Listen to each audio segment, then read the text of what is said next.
সবাই তো জানে শীত গ্রীষ্ম মানেই হচ্ছে মেলা আর মেলা। আমি এখন চলে এসেছি বাণিজ্য মেলায়।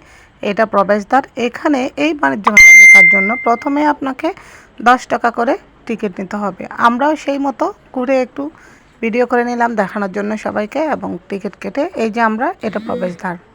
এটা ঢুকে পড়লাম। এইটা আমার মডারেটর, যাকে একটু করে আপনারা দেখতেই পেয়েছেন।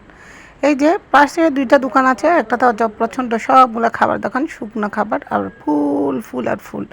আমার তো ফুল দেখেই পাগল আমি, এই জন্য একটু ফুলের ভিডিও করে নিলাম, দেখতেই পাচ্ছেন। এগুলো আবার কাগজের ফুল, কাঁচা ফুল নয়, ফুল ভেবে ভুল করিয়েন না। যাই হোক, মেলাটা হচ্ছে আমাদের চন্দনায় গাছবাড়িয়া আরকান রোড সংলগ্ন। খুব সুন্দর লাগছে, ফুলে ফুলে সাজিয়ে রেখেছে টবে টবে, খুব ভালো লাগছে। আর মেলা কার কার ভালো লাগে অবশ্যই কমেন্টে জানাবেন। আমিও নিজে একটু ভিডিও করে নিলাম, জাস্ট এইটুকু নিয়েছিলাম। প্রচণ্ড গরম ছিল তাই আর ভিডিও নেওয়া হয়নি। ভালো থাকবেন সবাই।